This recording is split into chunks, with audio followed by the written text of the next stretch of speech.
오늘 말씀은 누가복음 8장 26절부터 39절 제가 한번 읽도록 하겠습니다. 그들은 갈릴리 맞은편에 있는 거라사 지방에 닿았다. 예수께서 무태 내리시니 그 마을 출신으로서 귀신 들린 사람 하나가 예수를 만났다. 그는 오랫동안 옷을 입지 않은 채 집에서 살지 않고 무덤에서 지내고 있었다. 그가 예수를 보고 소리를 지르고서 그 앞에 엎드려서 큰 소리로 말하였다. 더없이 높으신 하나님의 아들 예수님, 당신이 나와 무슨 상관이 있습니까? 제발 나를 괴롭게 하지 마십시오. 예수께서 이미 악한 귀신들어 그 사람에게서 나가라고 명령하신 것이다. 귀신이 여러 번 그 사람을 붙잡았기에 사람들이 그를 쇠사슬과 쇠고랑으로 묶어서 감시하였으나 그는 그것을 끊고 귀신에게 몰려서 광야로 뛰쳐나가고 나왔다. 예수께서 그에게 물으셨다. 네 이름이 무엇이냐? 그가 대답하였다. 군대입니다. 많은 귀신이 그 속에 들어가 있었기 때문이다. 귀신들은 자기들을 지옥에 보내지 말아달라고 예수께 간청하였다. 마침 그곳 산기슭에 노아 기르는 큰 돼지떼가 있었다. 귀신들은 자기들을 그 돼지 속으로 들어가게 허락해달라고 예수께 간청하였다.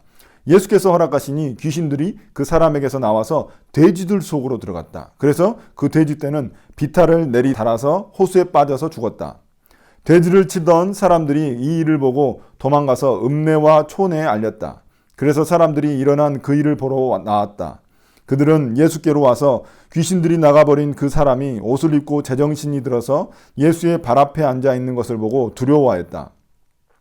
처음부터 지켜본 사람들이 귀신 들렸던 사람이 어떻게 해서 낫게 되었는가를 그들에게 알려주었다. 그러자 거라사 주위의 고을 주민들은 모두 예수께 자기들에게서 떠나달라고 간청하였다. 그들이 큰 두려움에 사로잡혔기 때문이다. 그래서 예수께서는 배에 올라 되돌아가시는데 귀신이 나간 그 사람이 예수와 함께 있게 해달라고 예언하였으나 예수께서는 그를 돌려보내시며 이렇게 말씀하셨다. 네 집으로 돌아가서 하나님께서 네게 하신 일을 다 이야기하여라. 그 사람이 떠나가서 예수께서 자기에게 하신 일을 낱낱이 온 읍내에 알렸다. 아멘. 아주 오랫동안 그 세계적인 베스트셀러였던 책 중에 릭 워렌 목사님이 쓴 그 목적이 이끄는 삶이라는 책이 있어요. 여러분 아시는가 모르겠는데 목적이 이끄는 삶. 그 목적이 이끄는 삶에 보면은 대부분의 사람들은 어떤 것에 이끌려서 살아간다고 하는데 그것을 한 5가지 정도로 이야기를 했습니다. 그 중에 첫 번째가 뭐냐면 죄책감입니다. 그런 죄책감 때문에 삶을 살아가는, 삶을 허비하는 그런 사람들이 있고, 죄책감은 이제 수치심이 들죠. 그래서 그런 마음으로 살아가는 사람들이 있고, 두 번째는 어떤 사람들이냐면 원한과 분노로 살아가는 사람들이 있습니다. 원한과 분노가 있어요. 어떤 사건으로 인해서 그 원한과 분노가 있는데, 또 아니면 가족 내력으로 그럴 수도 있는데, 아무튼 그 원한과 분노로 살아가는 사람들이 있어요. 그걸 꾹 눌러서 살아가는 사람도 있고, 그걸 폭발시키면서 살아가는 사람도 있습니다. 그래서 남한테 막 자꾸 화내고 이런 그런 원한과 분노로 누군가에게 복수심으로 살아가는 사람도 있습니다. 그리고 또 세 번째는 이 두려움으로 살아가는 사람들이 있다는 거예요. 두려움. 그러니까 두려움으로 살아가서 인생에 있어서 아주 자꾸 이 소극적으로 살아가다 보니까 많은 기회를 놓치는 그런 사람들이 있다고 합니다. 이 두려움으로 살아가는 사람들이 있고, 네 번째는 이 물질로, 물질에 대한 욕구로 살아가는 사람들이 있다고 합니다. 이 사람들은 뭔가 성취하는 것에 되게 만족감을 느끼고 자기가 뭔가 많이 가지고 있어야 행복하고 만족하고 뭔가 안전하다고 느끼는 사람들 있잖아요. 이런 사람들은 이 물질 욕구로 이렇게 살아가는 사람들이 있습니다. 그리고 마지막으로는 이 5번째는 인정욕으로 살아가는 사람들이 있다는 거예요. 인정. 누군가에게 인정받기 위해서. 부모님한테 인정받거든, 아니면 뭐 내 자식에게 인정받거든, 내 친구, 내 이웃에게 인정받기 위해서 그 인정욕구로 살아가는 사람들이 있다는 겁니다. 누군가의 그 기대감 속에서 살아가는 것이죠. 여러분들은 어떤 것에 이끌려서 살아가는지 한번 생각해 보시기 바랍니다. 근데 오늘 말씀을 보면은 오늘 말씀에서도 무엇인가에 사로잡혀서 무엇인가에 이끌려서 살아가는 사람들이 등장합니다. 그 사람들을 보면서 우리는 도대체 어떻게 살아가야 될 것인지, 정말 무엇에 이끌려서 살아가야 될 것인지 고민하는 그런 시간이 되면 좋겠습니다. 자, 오늘 말씀을 보면은 예수님이 그 전장에서, 여러분들 그 앞장에서 보면은 예수님이 이 갈릴리 호수를 건너가십니다. 갈릴리 호수를 제자들과 함께 건너가시는데 예수님이 너무 많은 사람들을 만나다 보니까 너무 피곤하신 거예요. 그래서 갈릴리 호수를 건너가실 때 그 배에서 주무십니다. 주무세요. 근데 제자들이 갑자기 그때 엄청난 풍랑이 일고 그리고 막 파도가 일어나니까 배가 막 뒤집히려고 하는 거예요. 그래서 예수님이 거기 그런데도 불구하고 예수님이 곤히 주무시고 계시니까 예수님을 깨운 거예요. 제자들이 예수님 지금 난리가 났습니다. 지금 배가 뒤집어지려고 합니다. 난리가 났다고 하니까 예수님이 일어나셔가지고 바람과 파도를 꾸짖으세요. 그래서 그 바람과 파도가 잔잔해집니다. 그런 그 자연을 통치하시는, 자연을 통제하시는 그런 능력을, 그런 권위를 보여주시고 난 후, 그리고 나서 이제 건너온 지방이 어디냐면 거라사라는 지방이에요. 거라사. 이 거라사라는 지방은 이 데가볼리라는 이 한 어떤 큰 도시에 있는 한 동네입니다. 이 데가볼리라는 것은 뭐냐면은 이 데가라는 말은 10이라는 말이고 볼리라는 말은 이 도시라는 말이거든요. 그래서 이 데가볼리가 이 10개의 도시가 모인 어떤 그런 지역이에요. 그 지역의 한 동네, 한 구탱이가 어디냐면은, 한 그런 도시가 어디냐면은 이 거라사라는 지방이에요. 그래서 이 거라사라는 지방에 예수님이 이제 오신 거세요. 딱 오셨는데, 그때 이제 만난 사람이 누구냐면은 이 귀신 들린 사람입니다. 여러분, 우리가, 이 성경 이야기들 중에 가장 또 흥미로운 이야기 중에 하나가 뭐냐면 귀신 이야기지 않겠습니까? 여러분들도 뭐 귀신 이야기 좋아하는지 모르겠는데 좀비 이야기 되게 좋아하잖아요. 살아있는 좀비가 나오는 책이 성경책에 많이 나옵니다. 좀비가 많이 나오는데 그중에 이제 오늘도 좀비 같은 어떤 귀신 들린 사람이 한 명 나옵니다. 가장 흥미로운 그런 이야기 중에 하나인데 여러분들 근데 우리가 여기에서 한번 체크해 봐야 될 것은 뭐냐면 여러분들이 그 귀신의 존재를 믿느냐 하는 거예요. 많은 사람들 중에 귀신의 존재를 믿지 않는 사람들도 많이 있습니다. 또 귀신은 믿는데 천사는 또 못 믿는 사람이 있어요. 천사는 믿는데 또 귀신은 못 믿는 사람도 있고. 그런데 성경은 분명하게 천사와 귀신의 존재를 인정하고 있습니다. 천사도 있고 귀신도 있다고 이야기를 해요. 그래서 우리가 성경적인 믿음은 어떤 믿음이냐면은 이 천사의 존재와 귀신의 존재를 둘 다 인정하는 겁니다. 그래서 오늘 말씀도 이 귀신이 등장하고 있다는 거예요. 그래서 그런 우리가 성경적인 믿음으로 귀신이 존재한다는 것을 알고 그럼 그 다음에 이 오늘 본문을 보면 참 좋겠습니다. 그래서 예수님께서 거라사 지방에 들어가셨는데 그 지방에서 그 귀신 들린 사람을 만납니다. 그 귀신 들린 사람은 어떤 귀신이 들렸냐면은 군대 귀신이 들렸어요. 귀신한테 이름이 붙어 있는데 군대 귀신이에요. 군대 귀신이라는 건 뭐예요? 군대라는 거는 숫자가 엄청난 거잖아요. 우리가 누가복음에 보면 7귀신 들린 여자가 나오거든요. 막달라 마리아가 7귀신 들렸는데 7귀신도 많잖아요. 근데 이거는 군대 귀신은 어떤 로마의 어떤 사단 병력을 의미하는 거거든요. 로마의 사단 병력이 한 5,000명에서 6,000명이라고 해요. 그러니까 5,000명 내지 6,000명 정도의 숫자에 귀신이 들린 거예요. 귀신이 한 마리만 내한테 들려도 엄청난 영향력이 있을 텐데 5,000에서 6,000마리 정도의 그런 귀신이 들렸다고 생각해 보세요. 여러분 어떻겠어요? 그 사람 정상이 아니겠죠. 좀비 영화에 나오는 그 좀비처럼 정말 그런 정상이 아닐 거 아니에요. 그래서 그 사람의 상태가 어떤 상태였는지 성경에서는 좀 자세히 보여줍니다. 어떤 상태였는지. 이 사람이 어떤 상태였냐면 옷을 벗고 다녀요. 옷을 안 입어요. 옷을 안 입고 돌아다니니 어떻게 되겠어요? 사람들이 이거 뭐 어떻게 방법이 없잖아요.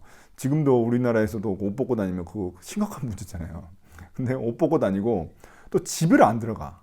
집에 안 들어가고 어디서 지내냐면 무덤가에서 지내요. 우리는 무덤이라고 하면 이렇게 동그랗게 만든 무덤을 생각하잖아요. 근데 그 이스라엘의 무덤은 어떤 무덤이냐면 돌을 깎아가지고 파가지고 그 안에 구멍을 만들어요. 그래서 그 안에 지낼 수가 있어요. 그 안에서. 그래서 거기 안에 들어가서 지내는 거예요. 그러니까 거기서 지내고 또 집에 안 들어가고 그리고 또 그 마가복음에 보면은 마가복음에도 이 이야기가 그대로 나오거든요. 똑같이 사건이 나오는데 마가복음 보면 자기 몸을 막 긁어요. 막 해요. 막 이렇게 칼로 막 하고 그런 사람이에요. 그리고 사람들 막 미친 듯이 막 돌아다니니까 사람들이 이 사람을 갖다가 이 쇠사슬로 묶어놨어요. 근데 쇠사슬도 끊어버려요. 으아! 하면서 쇠사슬도 끊어버리니까 그러니까 방법이 없는 거예요. 이 사람을 통제할 수 있는 방법이. 그런 상황으로 아주 심각한 그런 귀신 들린 상태를 보이고 있는 사람이 바로 이 사람이었어요. 그래서 이 사람이었는데 여러분들은 그 귀신 들린 사람을 본 적이 있는지 모르겠는데 저 같은 경우에는 그 귀신 들린 사람을 본 적이 있습니다. 귀신 들린 사람이 제가 이제 그 귀신 들린 사람들은 그냥 귀신 들린 게 아니라 어떤 이유가 있어서 귀신이 들리거든요. 귀신이 그냥 나 여기 들어가고 싶다 해서 들어간 게 아니라 대부분 귀신 들린 사람들은 어떤 이유로 귀신 들리냐면은 자기를 갖다가 아예 그냥 놔버렸을 때 어느 순간인가 마음의 상처가 너무 심해서 그 마음의 상처에서 상처가 생겨서 그 상처 때문에 자기 자신을 그냥 놔버렸을 때 포기해버렸을 때 내 자신을 그냥 포기해버리는 거예요.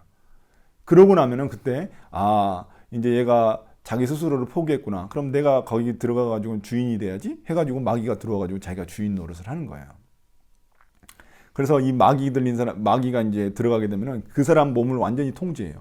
그 사람의 이 마음도 통제하고 육체도 통제해요. 그래서 이 사람이 자기 의지대로 할 수가 없어요.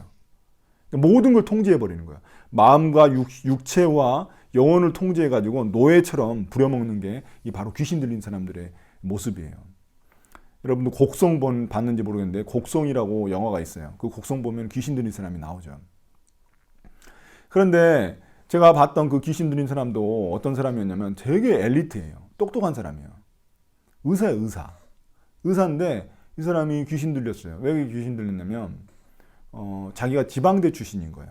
그래서 대학병원에서 근무하는데 서울에 있는 대학병원에서 근무하는데 너무 경쟁이 치열한 거예요. 사람들이 자기를 무시하는 거예요. 그래서 그 경쟁에서 너무 스트레스를 받아가지고 이 사람이 결국에는 자기 자신을 놔버렸어요. 그래가지고 이 사람이 귀신 들린 거예요.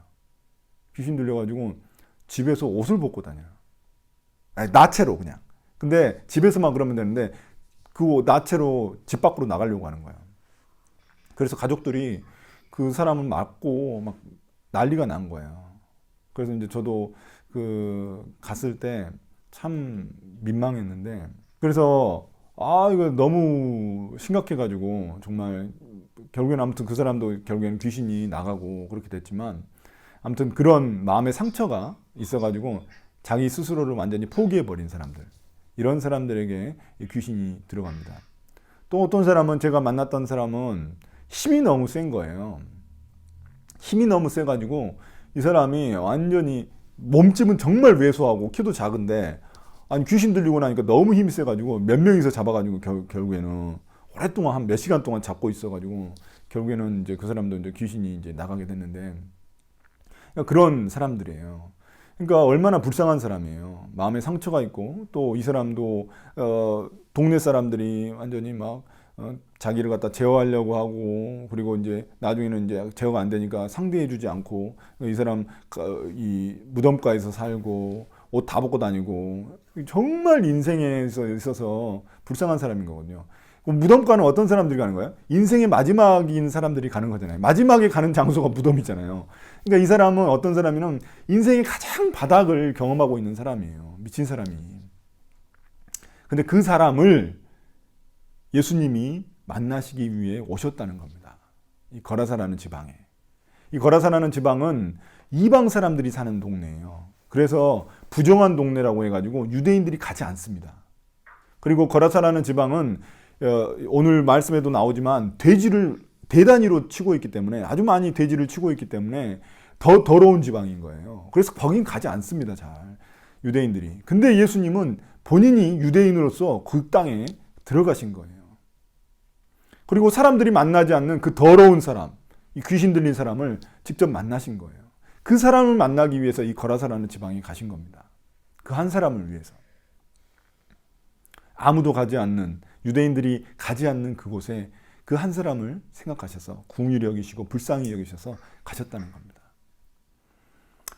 저는 제가 이 대학교 3학년 때 주님을 만났거든요. 대학교 3학년 때 예수님을 만났는데 그때 저도 마찬가지였어요. 저도 그 당시에 제 삶의 목표는 뭐였냐면은 돈을 많이 버는 거였어요. 돈을 많이 벌어서 제 삶을 쾌락으로 살아가는 거예요. 제 꿈이었습니다. 술 많이 처먹고 그리고 예쁜 예쁜 여자들 만나고 이러고 사는 게 제 꿈이었어요. 지금 뭐 텔레비전에서 나오는 것처럼 쾌락에 찌든 사람들, 이런 게 내 꿈이었어요. 그리고 누군가에게 인정받으면서 살아가는 게 내 꿈이었단 말이에요. 그래서 사람들이 다 선택하는 그런 선택을 했었죠. 그래서 어떤 공부를 했었어요. 어려운 공부를 했었는데 아무튼 그런 상황이었어요. 그래서 저는 그런 쾌락에 이끌려서 살아가고 또 다른 사람의 인정에 이끌려서 살아가는 사람이었는데, 예수님을 제가 그때 알게 됐고 예수님을 믿게 되어가지고 예수님이 저를 그 쇠사슬을 끊어주시고 저를 해방시켜 주셨죠. 그래서 저를 구원해 주셨죠. 그래서 저는 이제 새로운 사람이 됐는데, 이렇게 주님께서는 누군가 어떤 사람을 궁일이 여기셔서 그 사람을 만나기 위해 찾아오신다는 겁니다. 오늘도 그래서 이 귀신 들린 사람을 찾아오셔서 그 사람의 삶을 회복시켜 주셨습니다. 그 사람을 해방시켜 주셨어요. 자유롭게 해주셨습니다. 그런 분이 바로 우리 예수님이라는 겁니다. 그런데 예수님이 이제 이 사람을 해방시켜 줄 때 어떤 일이 있었냐면은, 이 귀신이 이제 이 사람을 갖다 해방시켜 주려니까 귀신이 이제 예수님한테 뭐라고 하는 거예요. 예수님한테 뭐라고 하냐면은, 더없이 높으신 하나님의 아들 예수님, 당신이 나와 무슨 상관이 있습니까? 라고 이야기하는 거예요. 당신이 나와 무슨 상관이 있습니까? 제발 나를 괴롭게 하지 마십시오. 라고 이야기를 하는 겁니다. 이 귀신이 예수님을 알아보는 게 너무 신기하잖아요. 더없이 높으신 하나님의 아들 예수님, 이렇게 벌써 알아봤어요. 알아보고 무슨 상관이 있냐고 물어보는 거예요. 그리고 왜 나를 괴롭게 하냐고 이야기를 하는 거죠. 웃기는 게 뭐냐면은, 이 지금 예수님이 귀신을 괴롭게 하는 건 사실인데, 본인 그 귀신이 누굴 괴롭게 하고 있어요? 이 사람 인간을 갖다가 너무 괴롭게 하는 거잖아요. 이 사람을 지금 완전히 노예화 시켜가지고 이 사람을 괴롭게 하면서 자기를 괴롭게 하지 말라는 거예요. 이게 무슨 적반하 정도 유분수지? 자기가 사람을 괴롭혀 놓고는 지금 예수님 보고 자기를 괴롭히지 말라고 하는 거예요. 그리고 나하고 무슨 상관이 있냐는 거예요. 이게 무슨 당신이 나하고 무슨 상관이냐? 지금 내가 하는 일에 왜 당신이 상관하냐? 이 이야기거든요. 왜 상관 안 합니까? 왜냐하면 하나님의 아들로서 사람을 사랑하시는 예수님이신데, 그 사람을 이 마귀가 괴롭히고 있는데, 이 귀신이 괴롭히고 있는데 주님이 어떻게 상관 안 하실 수 있겠어요? 그 사람을 사랑하시는데. 그래서 상관하는데 이 귀신은 자기를 상관하지 말라고 이야기하는 거예요. 그러면서 이 귀신이 뭐라고 이야기하냐면, 너무 재밌는 건 사실은 뭐냐면, 이 귀신이 자기가 어디로 가야 될 것인가를 다 알고 있어요. 예수님한테 뭐라고 하냐면은, 여기서 보면은 자기를 지옥에 보내지 말라고 이야기를 합니다. 그러니까 자기가 가야 될 곳이 지옥이라는 걸 알고 있어요, 벌써. 예수님이 자기를 어디로 보낼 걸 알고 있어요. 그래서 자기를 절대 지옥에 보내지 말라고 이야기를 하는 겁니다. 지옥은 어떤 곳이냐면, 이 무저갱이라고 이야기를 하는데, 성경에서 무저갱이라고 나올 때가 많이 있는데, 마지막 심판이 있을 때까지 귀신들, 마귀들을 갖다 가둬놓는 곳입니다. 감옥과 같은 곳이에요. 그런 것도 이제 마지막 주님 오실 때까지 거기에다 가둬놓는 그런 장소인데, 거기에 자기를 보내지 말라고 이야기하는 거예요. 대신 그래서 어디로 보내려고 하냐면, 돼지들이 이제 그 근처에 있어가지고 돼지들 속으로 자기가 들어가게 해달라는 거예요. 돼지들 속으로. 귀신들이 자기들을 돼지 속으로 들어가게 해달라는 것도 되게 특이하잖아요. 왜 돼지일까요? 왜 돼지한테 들어가게 해달라고 했을까요? 그 이유는 뭐냐면, 돼지가 더럽기 때문에 그렇습니다. 귀신이 되게 더러운 존재거든요. 귀신은 부정하고 더러운 존재예요. 근데 귀신이 보기에 자기가 들어갈 수 있는 곳은 어디밖에 없냐면 이 돼지 속밖에 없는 거예요. 돼지들이 더러우니까. 그래서 이 돼지 속으로 들어갈 수 있도록 해달라고 한 거예요. 근데 여기서는 돼지라고밖에 나오지 않지만 마가복음에는 돼지 2,000마리라고 나옵니다. 2,000마리의 돼지떼 속으로 들어가게 해달라는 거예요. 그래서 예수님이 또 희한하게 예수님이 그걸 허락하십니다. 2,000마리의 돼지 속으로 들어가게끔 허락하시는 거예요. 그래서 2,000마리 돼지 속으로 귀신들이 들어갔어요. 귀신들이 그래서 신난다. 그래도 이제 우리는 다시 지옥에 안 가고 다행이다. 예수님이 우리 말씀을 들어주셨다. 막 이렇게 했겠죠. 근데 웃긴 게 뭐냐면, 그 돼지들이 자기들도 못 건드리는 거예요. 너무 더러운 게 들어와가지고 자기들도 더러운데 돼지들도 더러운데 자기들보다 더 더러운 존재가 들어오니까 도저히 못 견뎌가지고 돼지들이 날뛰면서 어디로 가냐면, 그 거라사라는 지방은 이 절벽이 있어요. 호수 옆이어가지고 절벽이 있어요. 그 절벽으로 다 내달린 거예요. 돼지들이. 2,000마리의 돼지들이 한번 절벽으로 내달린다고 생각해 보세요. 완전 장관이겠죠. 그런 모습을 제가 뭐 어디 다큐멘터리도 못 본 것 같은데 절벽으로 나달려가지고 그 2,000마리가 싹 다 물에 빠져 죽어버렸어요. 그러니까 이게 무슨 일이 일어난 거죠. 엄청난 일이 일어난 거죠. 그런데 여기서 우리가 생각해 봐야 될 게 도대체 왜 돼지가 2,000마리가 다 거기에 빠져서 죽었냐는 거예요. 돼지 2,000마리가. 이게 도대체 무슨 의미냐는 거죠. 이 의미는 뭐냐면 예수님이 그 마귀들을 심판하신 겁니다. 이 귀신들을. 왜냐하면 이 물이라는 존재는 뭐냐면 심판의 상징입니다. 심판. 그러니까 성경에서 이 바다, 호수, 이 물은 어떤 상징이냐면 심판의 상징이에요. 심판. 그래서 우리가 애굽의 그 출애굽 때 심판이 있었잖아요. 그때 이 출애굽 이집트 노예 생활을 했을 때 이스라엘이 이집트 노예 생활을 했을 때 그때 그 애굽의 이집트의 모든 군대를 갖다가 홍해에서 수장을 시켜버려요. 홍해에서. 그 홍해에서 수장시켰을 때 그게 바로 하나님의 심판이시거든요. 그 하나님의 심판이 바로 이 바다 여기에서 일어나는 겁니다. 그래서 바다는 이 호수는 심판의 상징이에요. 그래서 결국에는 이 귀신들을 갖다가 심판하신 거예요. 결국 그들이 어디 갔을까요? 지옥에 갔겠죠. 만약에 지옥에 그 마귀들을 안 보냈다면 어떻게 돼요? 다른 사람한테 또 옮겨가면 안 되잖아요. 그러니까 예수님이 그 귀신을 갖다가 소환한 겁니다. 그 경이로운 소문에 보면은 거기 보면은 소환을 해야 되거든요. 귀신을 소환하지 않으면 귀신이 자꾸 이렇게 딴 사람한테 옮겨 다녀요. 그래서 그 귀신을 갖다가 소환해야 소환하면 끝나는 거예요. 그래서 이 귀신도 아무튼 소환됐겠죠. 그래서 이제 끝난 거예요. 그러면은 이렇게 끝나면 너무 좋잖아요. 아, 딱 끝이다. 야, 이제 이 귀신이 소환되고 이 사람이 이제 정상으로 돌아왔구나. 이제 딱 끝나면 너무 좋은 것인데 여기서 끝나는 게 아닙니다. 문제는 여기서 끝나는 게 아니라는 거예요. 이제 이 돼지들이 2,000마리가 죽고 나서 이 돼지를 치던 사람들이 동네에 가가지고 큰일 났다면서 문제가 일어났다고 이야기를 하는 거예요. 그러니까 그 소식을 듣고 이거 뭐 어떻게 돼지들이 어떻게 죽었어? 그러면서 사람들이 막 몰려간 거예요. 예수님한테. 가서 봤더니 이제 이 사람들이 거기 가서 본 게 누구냐면은 귀신 들린 사람을 본 거예요. 네가 왜 여기 있어? 이렇게 된 거예요.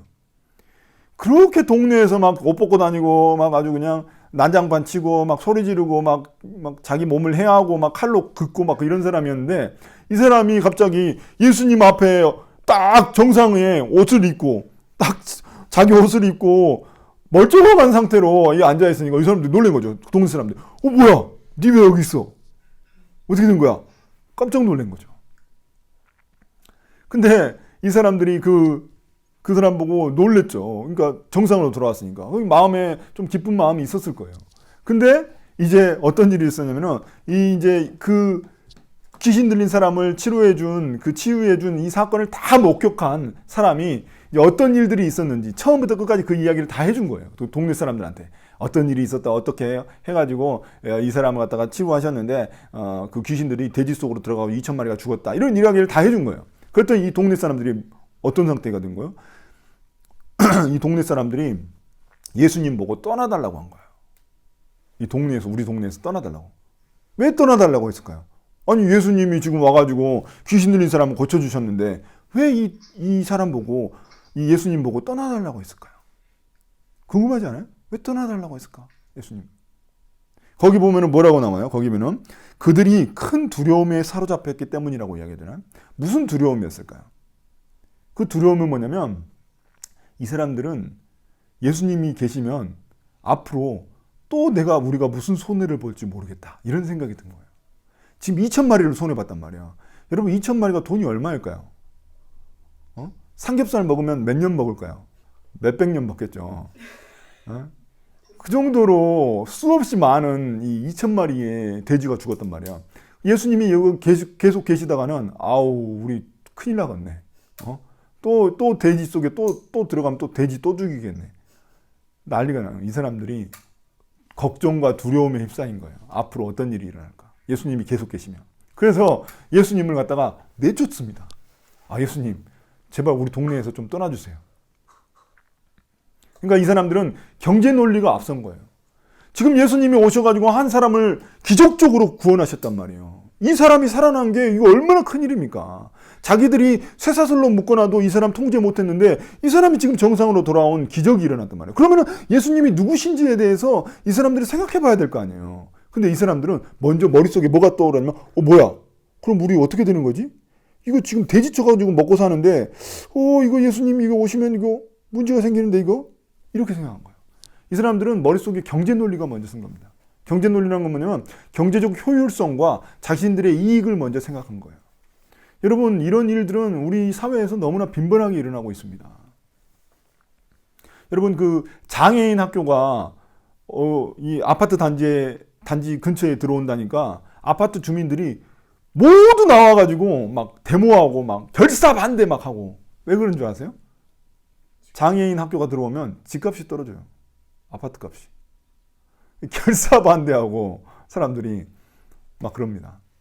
여러분, 예전에 세월호 사건이 있었을 때 세월호를 인양을 하려고 했어요. 왜 인양하려고 했냐면 그 죽은 사람이 한두 명 있었는데 그때 그 사람을 갖다가 이제 발견할 수가 없으니까 배를 인양하려고 했어요. 근데 배를 인양하는 비용이 어느 정도였냐면은 몇 천억이 들었어요. 그래서 사람들이 어땠을까요? 반대했어요. 벌써 죽은 사람인데 한두 명 그거 건지려고 몇 천억을 쓰냐, 국민 세금을. 이걸 반대하는 사람들이 있었어요. 이 사람 철저히 경제 논리예요, 이게 경제 논리예요. 한두 명을 그 사람, 그 가슴 아픈 사람들이 있잖아요. 그러면 그 세월호를 갖다가 인양해야 될 거예요. 돈이 얼마가 들든 간에. 근데 이걸 경제 논리를 내세우는 거예요. 돈이 아깝다. 벌써 죽은 사람인데 산 사람도 아니고. 이렇게 생각을 하는 거예요. 제가 예전에 그 목격자라는 그 영화를 봤거든요. 그 목격자라는 영화 보면은 그 아파트 단지에서 살인사건이 일어나요. 살인사건이 일어나는데 그 살인사건에 목격자가 있었어요. 근데 그 목격자가 있는데도 불구하고 아무도 증언을 하지 않아요. 아무도 모르는 그 사건을 말하지 않아요. 이유가 뭘까요? 아파트값 떨어질까봐. 살인사건이 일어났다고 하면 아파트값 떨어질까봐. 아무도 이야기를 하잖아요. 이게 세상에 사람들이 생각하는 경제 논리입니다. 자기들이 손해볼까봐. 근데 교회에서도 이런 일들이 일어납니다. 예를 들어서 큰 교회 있잖아요. 대형교회. 대형교회 같은 곳에서는 한 사람의 영혼이 되게 희생되기 되게 쉬워요. 왜냐하면 너무나 많은 사람들이 있기 때문에. 이 많은 사람들이 있기 때문에 한 사람은 쉽게 무시되고 한 사람의 영혼은 그렇게 많이 고려받지 못합니다. 왜냐하면 이 사람 아니라도 또 새로운 사람들 많이 오거든요. 그러니까 한 사람이 쉽게 무시될 수 있어요. 대형 교회에서도 그럴 수 있습니다. 교회에서도 경제 논리가 있는 거죠. 근데 우리가 예수님을 한번 생각해 보세요. 예수님은 그렇지 않습니다. 예수님이 이 땅에 가져오신 하나님 나라는 그런 가치관을 가지고 있는 그런 하나님 나라가 아니에요.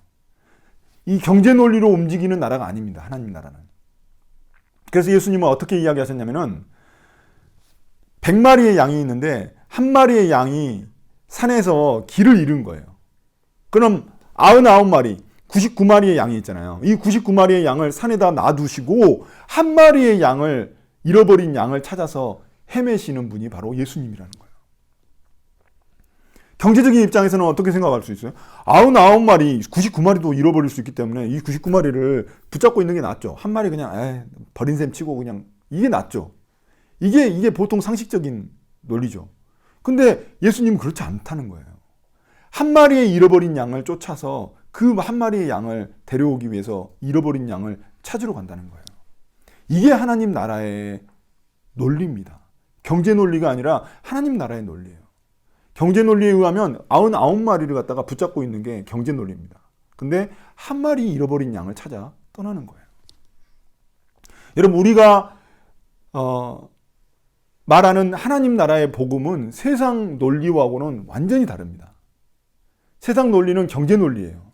근데 우리가 사는 하나님 나라의 논리, 하나님이 우리를 통치하시는 그 하나님 나라의 논리는 뭐냐면 이런 논리인 거예요. 한 마리 양을 찾아서 떠나는 거예요.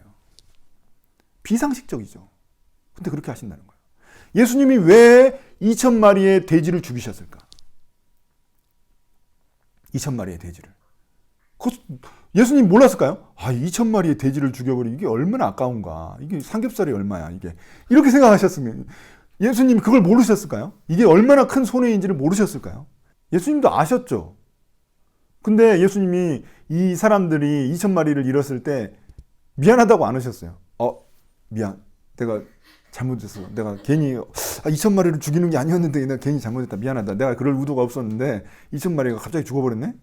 나는 그냥 귀신들을 그냥 그쪽에다 집어넣었을 뿐인데 귀신들 돼지들이 그렇게 죽을지 몰랐네? 이렇게 사과하지 않으셨다는 거예요. 예수님은. 그 말은 어떤 의미일까요? 그 말은 뭐냐면 예수님이 의도적으로 이 일을 했다는 거예요. 의도적으로. 예수님 다 아시고 이 일을 했다는 거예요. 2,000마리의 돼지들을 죽이셨다는 겁니다. 뭘 보여주려고 하셨을까요? 그 의도가 무엇이었을까요? 그 의도는 뭐냐면 이 동네 사람들한테 하나님 나라가 무엇인지 알려주신 거예요. 야, 너희들 2,000마리 죽은 거하고 이 사람 한 명 돌아온 거하고 뭐가 더 중요하냐? 뭐가 더 중요하니? 이렇게 이 사람들한테 충격적인 메시지를 던지신 거죠. 그래서 예수님은 사과하지 않으신 거예요. 만약에 예수님이 실수했다면 사과하셨을 거예요. 미안하다. 내가 2,000마리 죽어서 미안하다. 이렇게 하셨을 거예요. 근데 그렇게 안 하셨다는 겁니다. 이 세상 논리와 하나님 나라의 논리가 다릅니다. 교회는 어떤 존재냐? 하나님 나라를 이 세상 가운데 보여주는 존재입니다. 세상은 이렇게 살아가는데 우리 교회는 하나님 말씀에 지배받아서 하나님 나라를 살아가는 것을 이 세상 가운데 보여주는 거예요. 우리는 그런 논리로 살지 않아. 우리 그리스도인들은 그런 논리로 살지 않아. 경제 논리로 살지 않아. 우리는 하나님 나라 논리로 살아. 하나님 나라 가치관으로 살아. 이걸 이 세상에 보여주는 게 교회의 역할이고 우리 그리스도인들의 역할입니다. 자, 이런 이 논리로 예수님이 이렇게 보여주셨는데 결국에는 예수님은 그 마을에서 쫓겨났습니다. 그런데 중요한 사실은 뭐냐? 이 사람, 예수님이 고쳐준 이 귀신 들린 사람은 이제 치유함을 받았어요. 이 사람은 완전히 치유함을 받고 이제 예수님 앞에서 무릎 꿇고 이제 예수님 말씀을 듣는 거예요. 이 사람은 완벽하게 치유됐습니다. 그리고 예수님이 이 사람을 어디로 보냈냐면 집으로 보냅니다. 집으로. 이제 이 사람은 집에 돌아갈 수 있게 됐어요. 원래 무덤가에서 살다가 이제는 집으로 돌아가게 됐습니다. 정신이 완전히 나가가지고 광야로 막 뛰쳐나가던 사람이 이제는 조용히 예수님 앞에서 무릎 꿇고 주님의 말씀을 듣게 됐습니다. 온전한 상태로 돌아왔습니다. 이게 예수님이 하신 일입니다. 이 사람은 마귀에게 귀신한테 완전히 사로잡혀서 붙잡혀서 살아가는 인생이었는데 이제는 예수님께 붙들린 인생이 됐습니다. 그래서 이 사람이 집에 돌아가서 예수님의 그 있었던 일들을 다 가족들한테 이야기하고 동네 사람들한테 이야기합니다. 이 사람은 자기가 예수님의 제자가 돼서 예수님하고 같이 있고 싶었어요. 근데 예수님은 그 사람을 집으로 돌려보냅니다. 동네로 돌려보내요. 왜 그랬을까요? 왜 그러냐면 이 사람만큼 예수님이 누구신지를 알려줄 수 있는 증거가 없는 거예요. 이 사람의 삶 자체가 가장 강력한 증거가 되는 거예요. 왜냐하면 이 사람 귀신 들린 거 가족들도 알고 모든 사람들이 다 알아요. 근데 이 사람 지금 정상으로 돌아온 모습을 본다고 생각해 보세요. 이 사람만큼 강력한 증거가 없는 거예요. 예수님이 누구신지 알려주는, 예수님이 왜 무슨 일을 하시는지, 예수님이 누구신지를 알려줄 수 있는 가장 강력한 증거가 바로 이 사람의 결국에는 회복된 삶인 거예요. 그래서 이 사람을 가족들과 동네로 다시 돌려보내신 겁니다. 그래서 이 사람은 결국에는 예수님께 붙들린 사람이 됐죠. 귀신한테 붙잡힌 사람에서 예수님께 붙들린 사람으로 변화된 것입니다. 주님은 이렇게 사람을 회복시키는 일을 하기 위해서 이 땅 가운데 오셨습니다. 마귀는 우리를 자꾸 파괴해가지고 우리를 이렇게 만들려는 게 이 마귀의 속셈입니다. 우리를 괴물처럼 만드는 게 마귀의 속셈이에요. 이게 마귀의 속셈인데 예수님은 우리를 진정한 사람으로, 예수님이 처음 창조하셨던 그 사람으로 다시금 회복시키시는 게 예수님의 사역이라는 겁니다. 제가 이제 결론을 맺겠는데 제가 그 스위트홈 이야기를 했잖아요. 그 영화에 보면은 사람이 괴물로 변해요. 근데 괴물로 변할 때 사람이 어떻게, 그 이유가 있어요. 사람이 괴물로 변하는 원인이 있는데 그 원인이 뭐냐면 무슨 바이러스 이런 게 아니에요. 사람이 괴물로 변하는 건 뭐냐면 자기 욕망 때문에 그래요. 욕망이 그 사람을 집어삼켜버리면 괴물이 돼요. 탈모로 너무 고민해가지고 이 사람이 괴물이 됐어요. 무슨 그래서 괴물이 되냐면 머리가 너무 많아가지고 머리카락이 막 주렁주렁 있는 괴물이 됐어요. 탈모인 사람이 자기 욕망이 머리털 있는 괴물이니까 머리털 있는 사람이니까 이 괴물이 머리털 괴물이 돼버렸어요. 또 어떤 사람은 근육을 만드는 거에 너무 미친 거예요. 이 사람이 근육을 만드는 거 미친 사람들 있잖아요. 그런 게 막 주사 맞고 막 이런 사람들.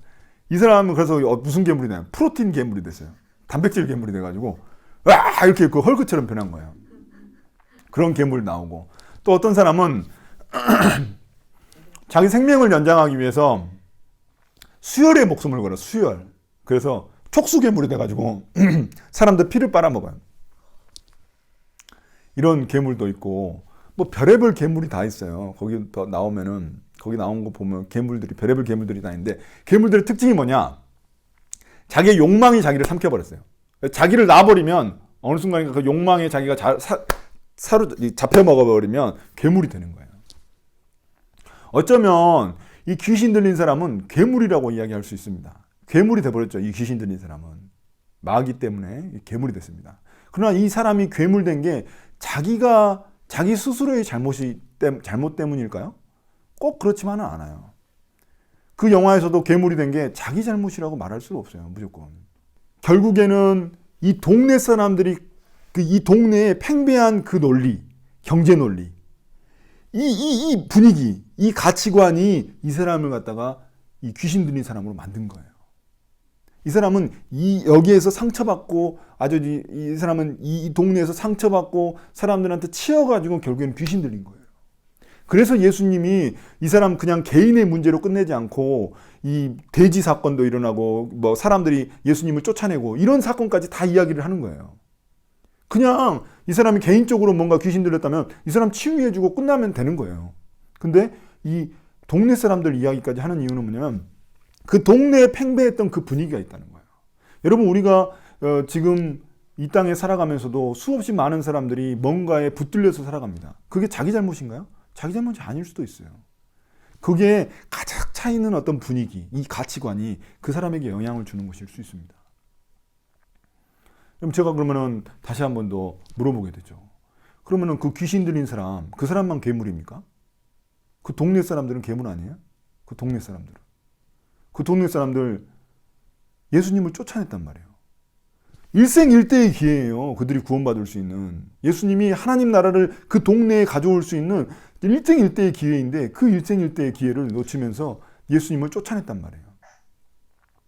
이 사람들은 경제 논리가 앞섰기 때문에 예수님이 보이지 않았던 거죠. 예수님이 누구인지가 생각이 들지를 못한 거죠. 그럴 겨를이 없었던 거죠. 이 귀신 들린 사람이 회복된 거 이게 눈에 잘 안 보인 거예요.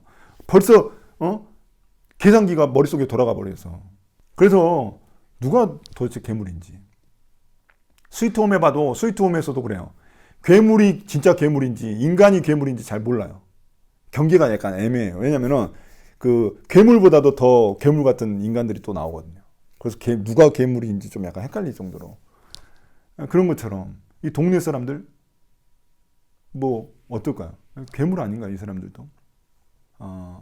제가 맨 처음에 이야기를 했듯이 사람들은 뭔가에 끌려다닙니다. 여러 가지 제가 이야기했죠. 뭐 여러 가지 5가지를 이야기했는데 그런 무엇인가에 대해서 사람들은 다 끌려다닙니다.